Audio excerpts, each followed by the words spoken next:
મારું નામ મહેશ છે. હું ખૂબ જ ગરીબ અને મજબૂર માણસ હતો.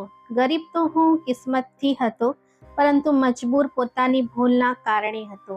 કારણ કે મેં એક એવી સ્ત્રી સાથે લગ્ન કર્યા હતા જેના દિલમાં બિલકુલ પણ દયાની લાગણી નહોતી. મારી મા અને મારા પરિવારના લોકો માટે તો બિલકુલ પણ નહોતી. અમે લોકો ખાનદાની કચરો ઉઠાવવા વાળા લોકો હતા. અમે લોકો આ જ કામ કરતા હતા. અમારો સમાજ પણ આવું જ કામ કરતો હતો. પરંતુ જ્યારે મેં મારી પત્ની સાથે લગ્ન કર્યા તો તેણે મને આ કામ કરવાની ના પાડી દીધી અને મહેનત મજૂરી પર લગાવી દીધો. હવે હું મહેનત મજૂરી કરતો હતો, પરંતુ મારી મા હજી પણ એ જ કામ કરતી હતી. મેં એક દિવસ મારી માને કહ્યું કે તમે આ કામ કરવાનું છોડી દો. તો મારી માએ કહ્યું કે જો હું આ કામ કરવાનું છોડી દઈશ તો હું મારો ખર્ચો કેવી રીતે પૂરો કરીશ?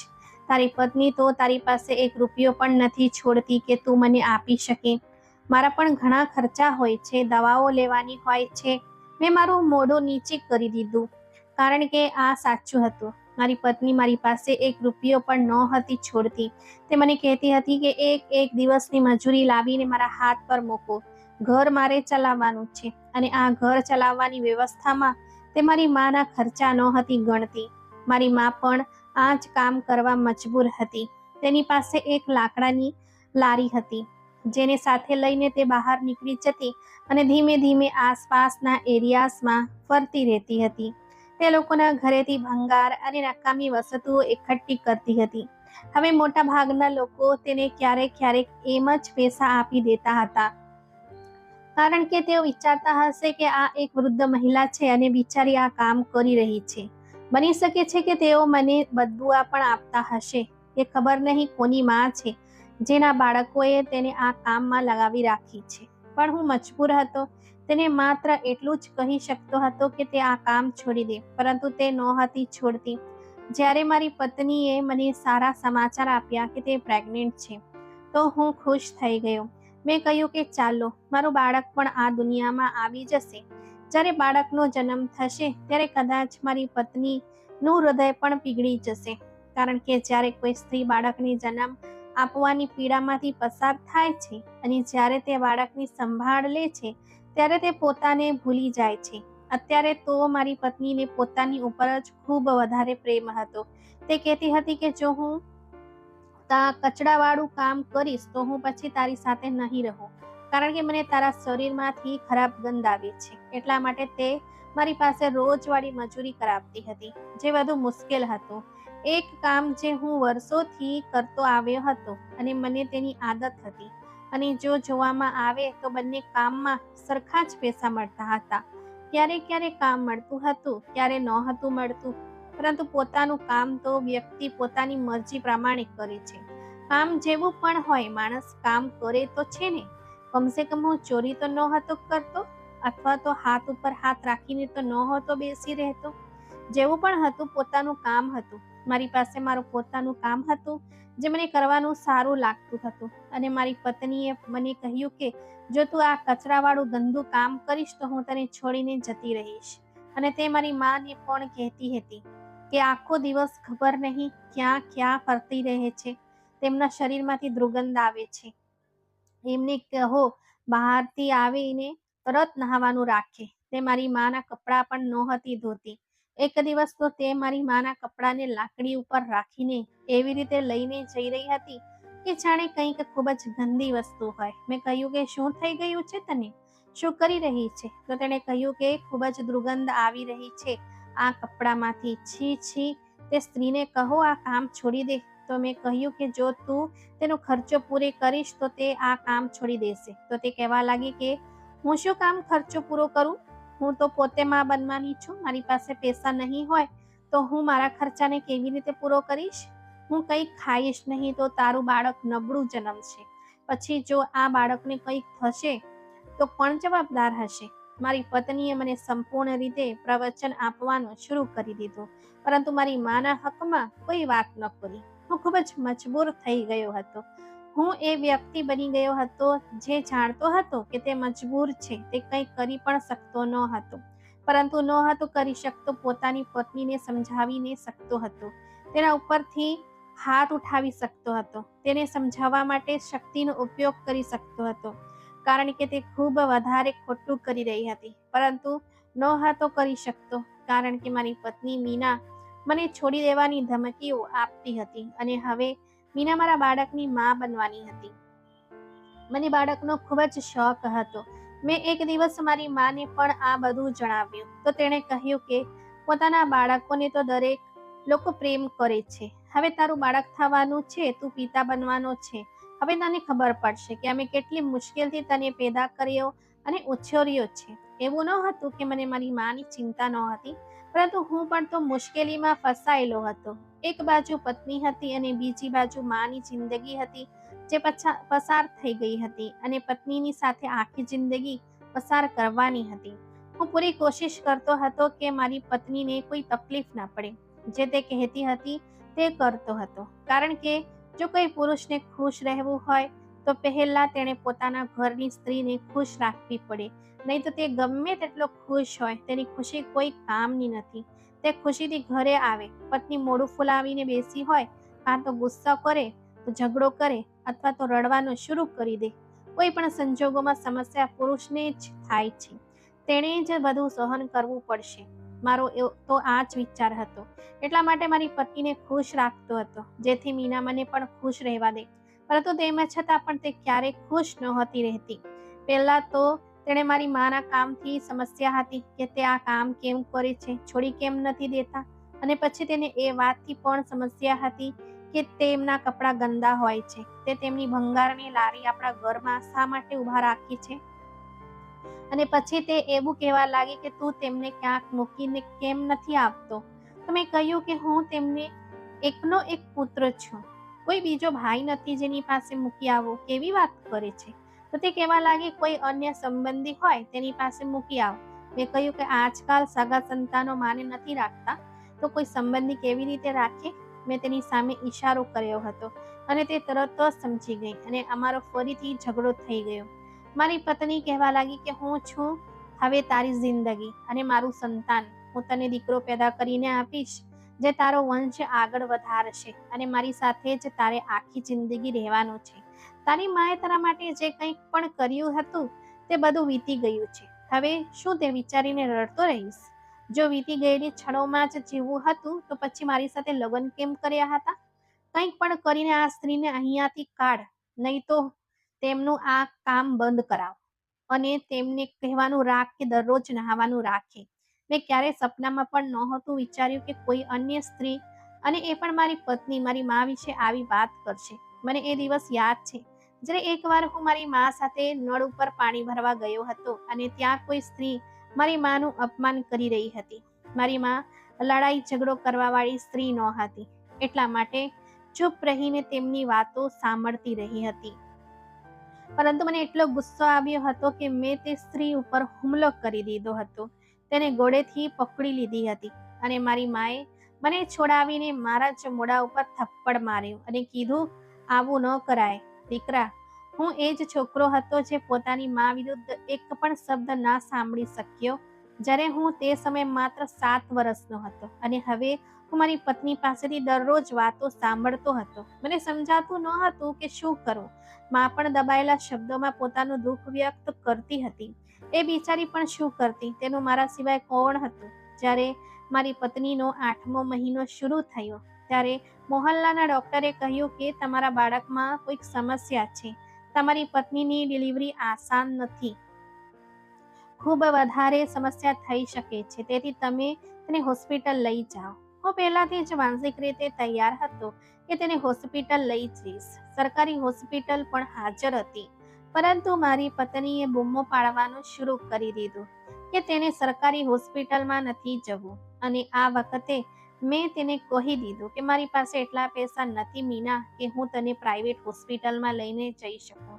હું એક મજૂર છું અને તે કારખાનાનું મારું નથી, ત્યારે ત્યાં હું મજૂરી તરીકે કામ કરું છું. પણ મારી પત્નીની હજુ પણ એ જીદ હતી, પણ એ જીદ હું પૂરી નહોતો કરી શકતો.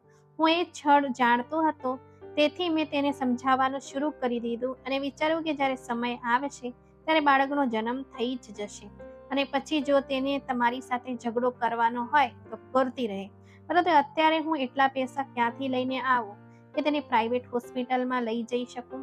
આ શક્ય ન હતું. તેની દરેક વાત સ્વીકારી શકું, પરંતુ હું ક્યાંકથી આટલા પૈસાની વ્યવસ્થા નહોતો કરી શકતો. મારી પત્નીએ મને છેલ્લા મહિનામાં પણ ખૂબ જ હેરાન કર્યો. માને પણ ખૂબ જ ટોળા માર્યા. અને પછી તે દિવસ આવી ગયો જ્યારે મારા બાળકને આ દુનિયામાં આવવાનું હતું. ડોક્ટરે તેને તપાસીને કહ્યું કે ઓપરેશન થશે. અમે લોકો સરકારી હોસ્પિટલમાં જ ગયા હતા. ડોક્ટરે જણાવ્યું કે બેબીનો તો જીવ જોખમમાં મુકાઈ શકે છે. મારી પત્નીને ખૂબ ઘમંડ હતો કે તે એક પુત્રને જન્મ આપશે, પરંતુ અમારે ત્યાં એક પુત્રીનો જન્મ થયો હતો. મને આ વાતથી કોઈ સમસ્યા નહોતી. કદાચ મારી પત્નીને હોઈ શકે. મારા માટે તો આ મારી સંતાન હતી, મારું પહેલું સંતાન, જેને હું ખૂબ વધારે પ્રેમ કરતો હતો. ડોક્ટરે કહ્યું કે મામલો વધુ ખરાબ થઈ રહ્યો છે અને ટૂંક સમયમાં ઓપરેશન કરવું પડશે. તેમણે ઓપરેશન તો કરી દીધું અને દીકરી પણ સારી હતી. મારી માં મારી સાથે જ હતી, જે વારંવાર પ્રાર્થના કરી રહી હતી. મેં વિચાર્યું કે જો આજે માં ન હોત તો અમારા સંતાન માટે પ્રાર્થના કોણ કરતું? આ ક્ષણે તો બધું બરાબર લાગતું હતું. ડોક્ટરે કહ્યું કે તમારી દીકરી એકદમ ઠીક છે, પરંતુ થોડી વાર પછી તેમણે કહ્યું કે તમારી પત્ની સાથે કોઈક અજીબ સમસ્યા થઈ રહી છે. તેના શરીર ઉપર વિચિત્ર નિશાન દેખાવા લાગ્યા છે. એવું લાગે છે કે જે લોહી અમે તેમને ચડાવ્યું હતું તેણે રિએક્શન કરવાનું ચાલુ કરી દીધું છે અને તેમના ફેફસા બંધ પડી ગયા છે. અચાનક મારી પત્નીની તબિયત ખૂબ જ વધારે ખરાબ થઈ ગઈ. તેમણે કહ્યું કે તેને વેન્ટિલેટરમાં નાખવી પડશે અને વેન્ટિલેટરની સુવિધા અહીંયા ઉપલબ્ધ નથી. વેન્ટિલેટર ખરાબ થઈને બંધ પડ્યું છે. પ્રાઇવેટ હોસ્પિટલમાં લઈ જવી પડશે. મારી પાસે જે પણ પૈસા હતા તે હું ભેગા કરીને મારા પત્નીને પ્રાઇવેટ હોસ્પિટલમાં લઈ ગયો અને તેઓએ તેનો જીવ બચાવવા માટે તેને વેન્ટિલેટરમાં નાખી પણ દીધી. અને ત્યાર પછી તેઓએ કહ્યું કે તમારે આના પૈસા આપવા પડશે, કારણ કે વેન્ટિલેટરના તો ઘણા બધા પૈસા હોય છે. મેં કહ્યું હું ગરીબ માણસ છું. તો તેમણે કહ્યું કે અમે ગરીબના ફંડોમાંથી તમારી ફી અડધી કરી દઈએ.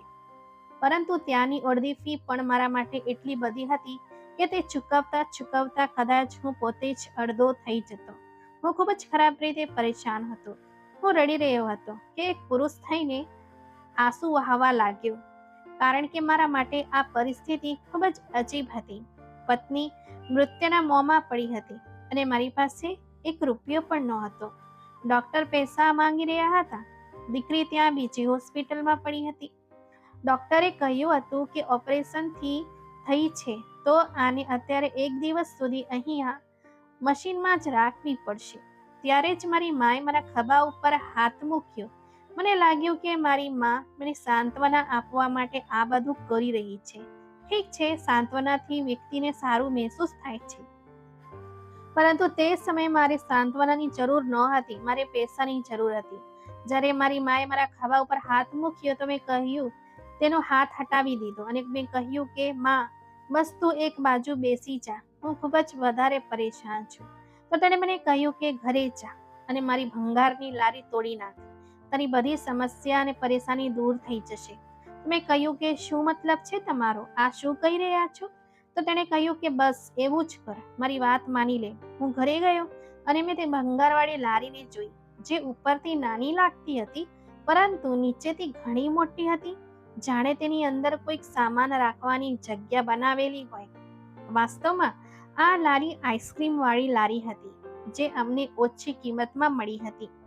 આઈસ્ક્રીમ વાળી લારીની અંદર ઘણી જગ્યા હોય છે જેમાં આઈસ્ક્રીમ રાખવામાં આવે છે.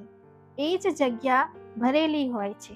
મેં માના કહેવાથી તે લારીને તોડી નાખી તો સામેની દૃશ્ય જોઈને હું આશ્ચર્યચકિત થઈ ગયો. તેની અંદર બહુ બધા પૈસા હતા. મારી માં જે પૈસા ભેગા કરતી હતી તે એ જ લારીમાં મૂકતી હતી. મારી માએ મને આજે આટલી મોટી મુશ્કેલીમાંથી કાઢી નાખ્યો. મેં તે પૈસા ભેગા કર્યા અને તે પૈસાથી મેં પોતાની પત્નીનો ઈલાજ કરાવ્યો. મારી માએ કહ્યું કે આ બધા પૈસા હું ભેગા કરી રહ્યા હતા અને મારે ક્યાં લઈને જવાના હતા? તમારા માટે તો ભેગા કરી રહી હતી. આ મારી ખબર નહીં કેટલા વર્ષોની કમાણી છે. તે પૈસા લાખોમાં હતા. હું તો આશ્ચર્યમાં પડી ગયો હતો કે મારી મા પાસે આટલા બધા પૈસા હતા.